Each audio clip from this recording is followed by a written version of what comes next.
Assalamualaikum warahmatullahi wabarakatuh. Selamat pagi Bapak Ibu penguji beserta rekan-rekan sekalian. Kami dari kelompok 3 angkatan 19 akan memaparkan hasil analisis kasus pelanggaran nilai-nilai dasar ASN yang kami beri judul Integrasi di Ujung Tanduk. Studi kasus ini menyoroti garis tipis antara pelanggaran integritas dan maladministrasi dalam kasus korupsi pengadaan jasa outsourcing di Kabupaten Pekalongan. Bersama saya ada rekan-rekan saya, Munaristama dan juga Azhari. Mari kita masuk ke inti permasalahan. Kasus ini bermula ketika KPK menetapkan Bupati Pekalongan, Saudara Far, sebagai tersangka. Permasalahan utamanya adalah manipulasi tender jasa outsourcing di lingkungan pemerintah daerah yang berlangsung cukup lama, yakni dari tahun 2023 hingga 2026. Modus operandi yang dilakukan sangat terstruktur. Terjadi rekayasa harga perkiraan sendiri atau HPS, dan intervensi langsung terhadap 17 OPD, 3 RSUD, dan 1 kecamatan.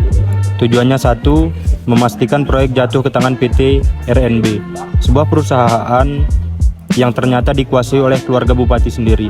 Nilai kontraknya cukup fantastis, mencapai 46 miliar rupiah, dengan dugaan aliran dana ke keluarga sebesar 19 miliar rupiah. Untuk memahami mengapa hal ini bisa terjadi, kita perlu melihat 3 elemen kunci dalam manipulasi ini. Aktor utama yaitu Bupati Far, beliau menyalahgunakan otoritasnya untuk mengintervensi panitia pengadaan. Bahkan beliau mengabaikan masukan dari Sekda demi mengarahkan pemenang tender secara sepihak untuk kepentingan bisnis keluarga. Ini adalah bentuk pelanggaran nilai loyalitas dan akuntabilitas yang sangat fatal. Kemudian pihak ketiga dan keluarga, PT RNB di sini bertindak hanya sebagai wadah administrasi atau perusahaan boneka untuk menampung keuntungan tidak sah yang kemudian didistribusikan kepada anggota keluarga. Lemahnya sistem pengawasan. Kemudian yang terakhir, yang paling menyedihkan adalah gagalnya fungsi kontrol internal dan pengawasan melekat. Terjadi pembicaraan selama bertahun-tahun tanpa adanya whistleblowing atau deteksi dini. Hal ini menunjukkan bahwa tata kelola atau quality assurance di instansi tersebut sedang tidak sehat. Selanjutnya kita akan membedah nilai kode etik ASN. Kasus ini merupakan bentuk pelanggaran serius terhadap nilai dasar ASN berakhlak. ASN seharusnya menjadi pelayan masyarakat yang jujur, profesional, dan bertanggung jawab. Namun dalam kasus ini, jabatan digunakan untuk memperkaya diri dan keluarga. Tindakan tersebut bertentangan dengan prinsip moral ASN serta merusak kepercayaan masyarakat terhadap pemerintah. Kemudian kita akan membedah pelanggaran berakhlak. Pada nilai berorientasi pelayanan publik tidak lagi berpihak pada masyarakat, melainkan diarahkan untuk kepentingan kelompok tertentu. Alih-alih melayani kepentingan umum secara profesional dan non-diskriminatif, aparatur mempersulit pemenuhan kebutuhan dasar instansi hanya demi memperlancar kepentingan vendor keluarga yang menyetor UPT finansial. Kemudian pada nilai akuntabel, terjadi manipulasi anggaran dan penyalahgunaan dokumen negara demi keuntungan pribadi, merusak prinsip kejujuran, kecermatan, dan kedisiplinan bernegara, penyalahgunaan dokumen dinas, manipulasi HPS, serta mengalirkan dana publik ke rekening pribadi secara terang-terangan melanggar wewenang jabatan legal. Sedangkan pada nilai kompeten, proses pengadaan tidak lagi dijalankan secara profesional, karena lebih fokus pada rencana tender dibanding kualitas pelayanan. Hal ini menunjukkan hilangnya integritas dan profesionalisme ASN. Dengan tugas tidak dilaksanakan dengan kualitas terbaik, fokus operasional dialihkan dari profesionalisme dan efisiensi pengadaan menjadi taktik kotor memanipulasi sistem agar PT RNB memonopoli tender secara kontinu.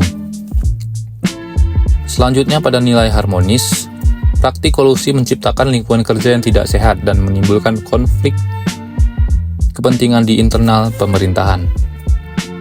Tindakan kolusi mengganggu iklim kerja kondusif di Pemkab Pekalongan, menciptakan kesenjangan sosial, rasa tidak aman, serta memicu konflik kepentingan horizontal di antara rekan kerja yang jujur dan berintegritas. Pada nilai loyal, pelaku gagal menjaga nama baik instansi dan merusak citra ASN di mata masyarakat. Gagal total menjaga nama baik sesama ASN, instansi daerah, dan korps kepemimpinan negara. Kehormatan institusi dipertaruhkan dan dikorbankan demi nafsu keuntungan materi kelompok secara membabi buta. Sementara pada nilai adaptif dan kolaboratif, teknologi dan kerjasama yang seharusnya digunakan untuk kemajuan justru dimanfaatkan untuk melakukan manipulasi sistematis. Kolaborasi yang terjadi bukan kolaborasi positif, tetapi kolusi yang merugikan negara. Dengan menggunakan kecanggihan sistem digital untuk celah rekayasa administrasi digital, membangun sinergi yang destruktif antara pemimpin daerah dan vendor keluarga demi pencurian dana publik sistematis.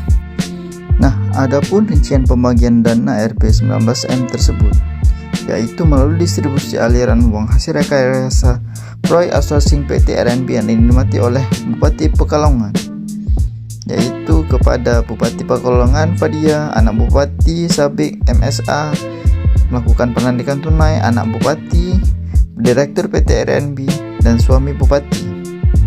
Nah, selanjutnya yaitu dampak fatal kehancuran moral. Dampak yang terjadi yaitu kerugian masif bagi rakyat. Uang Rp19M yang dikorupsi setara dengan pembangunan 400 unit rumah layak huni untuk warga miskin atau perbaikan jalan kabupaten sepanjang 50 hingga 60 km. Masyarakat dirugikan secara langsung akibat infrastruktur tertunda dan mutu pengadaan tenaga jasa outsourcing yang berbiaya mahal namun tidak optimal. Yang kedua, kehancuran birokrasi, yaitu permissive culture, membangun kebiasaan buruk maklum korupsi di seluruh perangkat daerah. Yang kedua, matinya inovasi. ASN berpotensi tersisih oleh konspirasi nepotisme internal pimpinan. Yang ketiga, trust deficit. Kredibilitas PMK hancur seketika di mata publik nasional. Selanjutnya, rekomendasi dan strategi solutif. Yang pertama, internalisasi diri, yaitu menanamkan core value berakhlak bukan hanya di kertas kerja, melainkan sebagai instrumen wajib pengendali moral individu dalam segala keputusan dinas. Yang kedua, digitalisasi penuh, perusahaan murni dan memanfaatkan integrasi sistem digital penuh guna memangkas kontrak langsung tatap muka antara vendor dan birokrat pengambil kebijakan. Dan yang terakhir, verifikasi ganda.